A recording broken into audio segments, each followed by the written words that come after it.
Good morning, everybody. In this video, I'm going to talk to you about my time in Richmond, Virginia. I lived there for 4 years, from 2013 to 2017.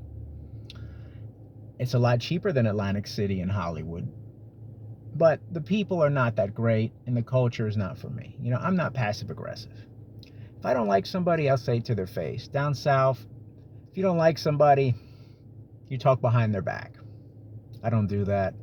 There's a lot of, talking behind people's backs everywhere, but down south, it's a sport. It's too slow. And to illustrate that, I'll tell you, when I was getting my criminal justice degree, one of my teachers said, if I get here 30 minutes late, no big deal. In the Northeast, if you do that, you're going to get fired. Things take forever. People are slow. Racism. I was constantly asked, where did I learn to speak English so well? I was born in New Jersey. I went to the most expensive public school in that state. I barely speak any Spanish, ask my parents. And white folks are asking me, where'd you learn to speak English? You're so good at it. How racist is that? A friend of my mom, actually, that grew up in the 60s, moved down there. And she said, it's the 1960s with modern technology. And she's Puerto Rican, doesn't have a particularly Latino name, but when she told people she was Puerto Rican, their attitudes changed. She had worked there for a year, nobody knew, and then she said, yeah, I'm a Puerto Rican from New York. Things changed very quickly. There's a fair amount of racism. I dealt with racism. My brother dealt with racism. The only one that really didn't was my mother, who is very light-skinned, who is part Italian, so people assume she was just a white woman. Doesn't have a particularly Latino last name. So there was a lot of things that happened in Richmond. The passive aggressiveness.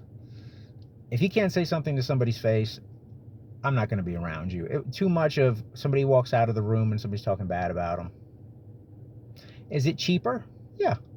Now, I lived in the better part of town, the West End. I live right next to the Tuckahoe YMCA. I'm sure you folks know where that is. The first 6 months were fine, and then I got to know the people.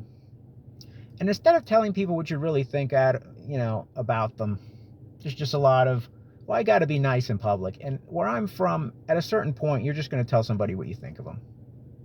I'm not going to waste that time, because that whole, we hate each other, but in public we're going to be nice. That's a Southern shit thing to me. That's not a Northeast thing. I couldn't do that.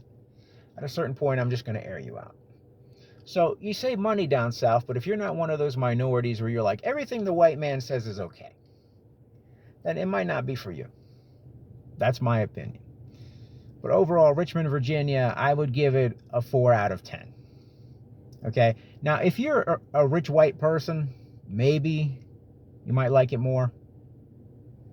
But then again, if you're a Yankee, they might not like you anyway. But like I said, a lot of passive-aggressive, lazy, racist people that I never want to be around. And that was Richmond, Virginia in a nutshell.